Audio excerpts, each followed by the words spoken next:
దేవుని పరిశుద్ధ నామమునకు మహిమ కలుగును గాక. ఈ ఉదయకాలమున మరలా మనం ప్రభు సాన్నిధ్యంలో కలుసుకోవడానికి ప్రభు ఎంతగానో మన కృప చూపి ఉన్నాడు. ఇదొక ప్రత్యేకమైన దినము, క్రీస్తు యొక్క పునరుత్థాన దినము.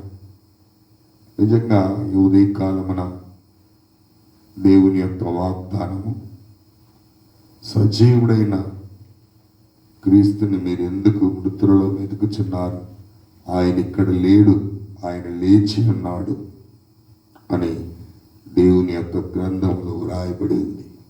అవును ప్రియులారా, నిజంగా సజీవుడైనటువంటి క్రీస్తును మృతులలో వెతికినట్లుగా మనం చూస్తూ ఉన్నాం. లేఖనములో వ్రాయబడినట్లుగా తన శిష్యులు మరిచిపోయారు. యేసుక్రీస్తు సిలువకు అప్పగింపబడి మరణించిన తరువాత తిరిగి ఆయన 3వ దినములు లేస్తాను అని చెప్పి అనేకులకు చెప్పి ఉన్నాడు. నిజంగా ఆ యేసుక్రీస్తు యొక్క దేహమును మరి అరిమత యోసేపు తీసుకొని నిజంగా తన కొరకై మరి చేయించినటువంటి సమాధిలో యేసుక్రీస్తు ఉంచారు. అంతేకాదు ప్రభుత్వము మరి రాణుల వారిని పెద్ద రాతిని ఆ సమాధి మీద ఉంచబడించారు. ఎందుకంటే వారిలో ఒక భయం, వీళ్ళు చెప్తున్నారు కదా ఒకవేళ యేసుక్రీస్తు లేస్తాడేమో అనే డౌట్ తోటి ముద్ర వేసి ఆ కావలి ఉంచారు. 3వ దినమున గొప్ప భూకంపం కలిగింది, పెనుగాలి, భయంకరమైన శబ్దము. ఆ రాయి తనంతట తాను తొలగిపోయి యేసుక్రీస్తు సజీవుడుగా లేచిపోయారు. అందరూ కూడా భయపడిపోయారన్నమాట. అయితే ఆ రాణుల వారు వెళ్ళి ఆ పెద్దలైనటువంటి వారికి జరిగినటువంటి పరిస్థితిని వివరించారు.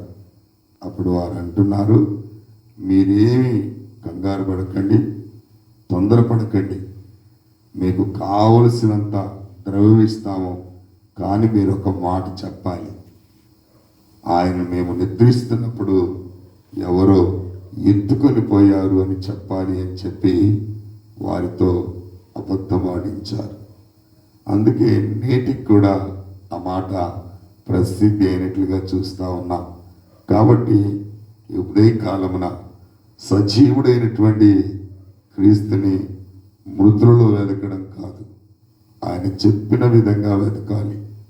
ఆయన తర్వాత మగ్దలీన మరి కనబడ్డాడు, శిష్యులందరికీ కనబడ్డాడు, చాలామంది కనబడ్డాడు నిజంగా. కానీ ఒక శిష్యుడు మత్తయి మాత్రం ఎంత చెప్పినా ఆ 11 మంది శిష్యులకు కనబడి, ప్రభు మాకు కనబడారు, మేము ఆయన్ని చూచాము అని చెప్పి వాళ్ళెంతో నమ్మకంగా చెప్పినప్పటికీ ఆయన ఒక మాట అంటున్నాడు, నా అంతట నేనే ఆయన గాయములలో వేలు పెట్టి చూస్తే తప్ప నేను నమ్మలేనంటున్నాడు. కానీ ప్రభు తాను కూడా ప్రత్యక్షమయ్యాడు, కనబడాడు. అప్పుడు చూచి నమ్మిన వారి కంటే చూడక నమ్మిన వారు ధన్యులు అని చెప్పాడు. ప్రియమైనటువంటి దేవుని సంగమా, దేవుని వాక్యమును నమ్మాలి. దేవుని యొక్క వాక్యము అవునంటే అవును, కాదంటే కాదు. వారు దేవునితోనే ఉన్నారు, దేవునితోనే తిన్నారు, దేవుని మాటలు మరిచిపోయారు. కనుక ఈ ఉదయకాలమున మన నిత్య జీవితంలో ఎన్నడూ కూడా ప్రభువుని మరవడానికి కానీ విడవడానికి కానీ వీలు లేదు అనే విషయాన్ని నేను జ్ఞాపకం చేస్తున్నా. వింటున్నారా? నిజంగా దేవుడు ఆయన ఏదైతే చెప్పినాడో లేఖనము నెరవేరినట్లు ఆయన చనిపోయి తిరిగి 3వ దినమున లేచినటువంటి మాట తథ్యం. కనుక ఆయనందు విశ్వాసముంచున్న మనము కూడా ఒక దినాన క్రీస్తుతో కూడా లేపబడతాం. కనుక ఈ ఉదయకాలమున దేవుని యొక్క మాటలు వింటున్న మనము మృతులలో వెదక్కుండా, పునరుత్థానుడైన క్రీస్తును మృతులలో వెదక్కుండగా ఆయన ఎక్కడికి వెళ్తానన్నాడు, ఎక్కడ కనబడతానన్నాడు, ఆయన వెదకాలి. అందుకే అంటాడు ఆయన, దేవుని గ్రంథంలో రాయబడింది, నన్ను జాగ్రత్తగా వెతుకు వారు మాత్రమే నన్ను కనుగొందురు అన్నారు. కాబట్టి ఈ ఉదయకాలమున దేవుని వెతికే విషయంలో, దేవుని వెంబడించే విషయంలో, దేవుని చిత్తాన్ని జరిగించే విషయంలో ప్రతిదీ కూడా మనం లేఖనము ఆధారము చేసుకొని అలా జీవించడానికి ప్రయత్నం చేద్దాం.